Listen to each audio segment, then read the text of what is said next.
#AskDrJohnWatson type చేసి మీ questions అడగండి, తప్పకుండా రిప్లై చేస్తాను. హెయిర్ ట్రాన్స్ప్లాంటేషన్ మీకు జరిగిన తర్వాత ట్రాన్స్ప్లాంట్ చేయని ఏరియా అంటే donor area and recipient area కాకుండా ఈ మధ్యలో మిగిలిన ఏరియా ఏదైతే ఉంటుందో ఆ ఏరియాలో హెయిర్ లాస్ అయ్యే అవకాశాలు ఉన్నాయా అని అడిగితే దీనికి ఆన్సర్ ఎస్, అయ్యే అవకాశాలు డెఫినెట్గా ఉన్నాయి. కానీ ఓన్లీ మీ ఫ్యామిలీలో కూడా ఆ ఏరియా బాల్డ్ అయిపోయి ఉంది అనుకోండి, అంటే మీ మేనమామకి అలా బాల్డ్నెస్ ఉన్నా లేదా మీ నాన్నగారికి కానీ మీ ఫ్యామిలీలో ఇంకెవరికైనా బాల్డ్నెస్ వచ్చినప్పుడు ఆ ఏరియా కూడా బాల్డ్ అయి ఉంటే అటువంటి సిచ్యువేషన్లో మీకు కూడా బాల్డ్నెస్ అయ్యే అవకాశాలు ఉంటాయి. చాలా మంది ఒక అపోహలో ఉంటారు, అంటే హెయిర్ ట్రాన్స్ప్లాంటేషన్ సపోజ్ వాళ్ళకి ఫ్రంట్ ఏరియాలో బాల్డ్నెస్ ఉంది అనుకుందాం, వాళ్ళు ఫ్రంట్ ఏరియాలో హెయిర్ ట్రాన్స్ప్లాంటేషన్ చేసుకున్నారు అంటే ఫ్యూచర్లో స్కాల్ పై భాగంలో లేదా క్రౌన్ భాగంలో కూడా జుట్టు రాలదేమో అనే అపోహలో ఉంటారు. మనం ఇక్కడ క్లియర్గా అర్థం చేసుకోవాల్సిన పాయింట్ ఏంది అంటే మనం గ్రాఫ్ట్స్ అనేటువంటివి తల వెనక భాగంలోంచి తీసుకుంటున్నాము.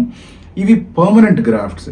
వీటిని ఎక్కడ ఇంప్లాంట్ చేస్తున్నామంటే ఎక్కడెక్కడైతే మనకు గ్యాప్స్ కానీ బాల్డ్నెస్ కానీ కనిపిస్తుందో, సో ఇవి ఇంప్లాంట్ చేసినప్పుడు ఇవి మాత్రమే ఫాల్ అవ్వకుండా ఆగుతాయి. అంటే ఒకవేళ ఫాల్ అయినా మళ్ళీ గ్రో అవుతూ రెగ్యులర్ హెయిర్లా బిహేవ్ చేస్తాయి. కానీ ఈ ఇంప్లాంట్ చేసిన ఏరియా అంటే రెసిపియంట్ ఏరియా ముందర కానీ రెసిపియంట్ ఏరియా వెనకాల కానీ లేదా రెసిపియంట్ ఏరియా లోపలనే మీ ఎగ్జిస్టింగ్ హెయిర్ లేదా అన్ట్రాన్స్ప్లాంటెడ్ హెయిర్ ఏవైతే ఆల్రెడీ ఎగ్జిస్టింగ్ ఉన్నాయో అటువంటి హెయిర్ పోయే అవకాశాలు ఎప్పటికైనా ఉంటాయి.